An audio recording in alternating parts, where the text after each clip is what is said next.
नाम बजरंगबली की जय। आज हम बात करने वाले हैं पशु परिचर भर्ती परीक्षा पे जो जोधपुर हाईकोर्ट ने स्टे दिया है उसके ऊपर मैं बात करूंगा। इन 3 पॉइंटों के ऊपर बात करूंगा और इसी में अपनी बात खत्म कर दूंगा।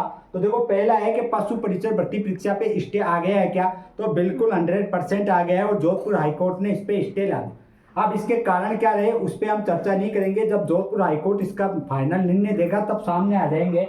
दूसरा है कि आरएसएसबी के अध्यक्ष से जवाब मांगा है, तो इसमें जवाब अब वो क्या देंगे? अगर पहले ही जवाब दे देते तो इस पे स्टे नहीं आता, यानी कि अपना पक्ष मजबूती से रखते तो इस पे स्टे नहीं आता।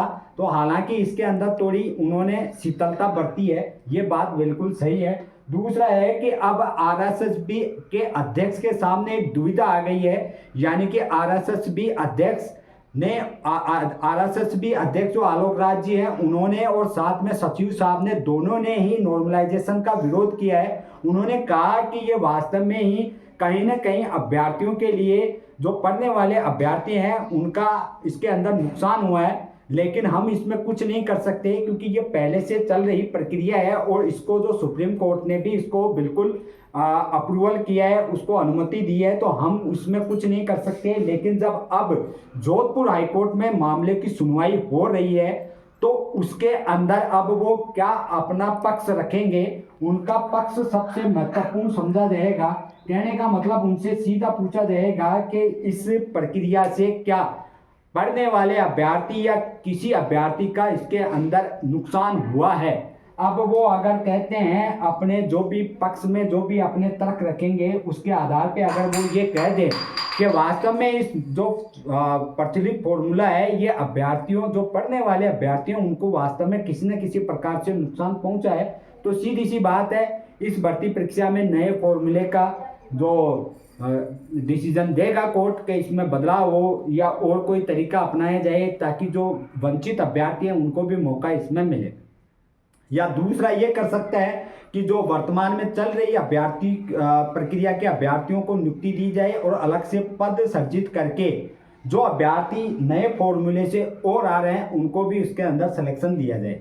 ये दो हो सकते हैं और ऐसा हो भी चुका है, कई भर्तियों में हो चुका है कि जो नियुक्ति के पा चुके अभ्यर्थी हैं वो तो उसमें सेलेक्ट थे ही, साथ में पदों में वृद्धि करके नए अभ्यर्थियों का और कई बार हो चुका है। ये आज की बात नहीं है, कई बार हो चुका है, ऐसा भी हो सकता है। लेकिन इसका जो फर्क पड़ने वाला है पटवार, देखो यहाँ पे देख लो, एक तो 4th ग्रेड की जो भर्ती आने वाली है उस पर एक आपकी पटवार, एक आपकी राजस्थान पुलिस, इन सभी भर्ती परीक्षाओं के अंदर इस फॉर्मूले का जो भी फॉर्मूला, या तो ये फॉर्मूला रहेगा तो इनमें भी लागू होगा, अगर इसमें चेंज होगा तो वो इनमें लागू होगा।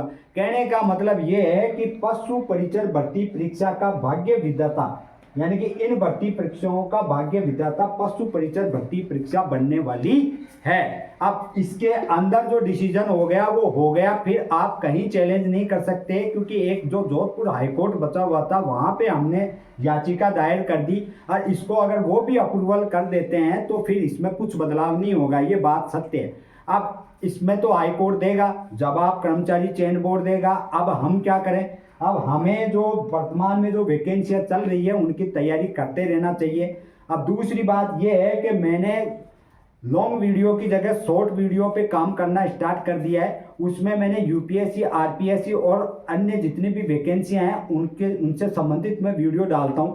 तो मेरे 60 सेकंड का जो वीडियो है ना, अभी मैं लिख के जा रहा हूं, 60 सेकंड का वीडियो बराबर होगा आपके 60 घंटे के।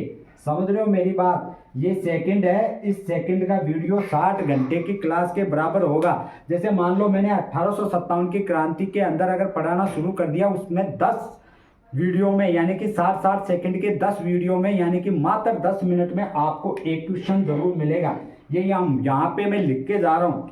इन भर्ती परीक्षाओं में नहीं, आरएएस से लेके जितने भी राजस्थान की भर्ती परीक्षाओं में अगर राजस्थान जीके से क्वेश्चन पड़ेगा, मैंने राजस्थान जीके का टॉपिक उठा रखा है तो वहीं से मिलेगा। जैसे मैंने अभी करंट के काफ़ी सारे करवा दिए, उसके अंदर मैंने पहलगाम वाला करा दिया, भारत और पाकिस्तान से युद्ध से संबंधित जितनी भी घटनाएं थी वो मैंने करवा दी, पाकिस्तान के एयरबेस के बारे में मैंने बता दिया। अगर वहां से क्वेश्चन बनता है करंट का तो वो वहीं मिलेगा, आप देख लेना। और पहली भर्ती परीक्षा है उसी में चेक कर लेना। मतलब 60 सेकंड का वीडियो आपके एक क्वेश्चन देख के निकल जाएगा। 60 घंटे वाले ऐसे ही रह जाएंगे। तो देख लेना आपके हिसाब से। और वैसे मैंने पहले भी कहा था कि व्यूज या कमाई से मेरे को मतलब नहीं है।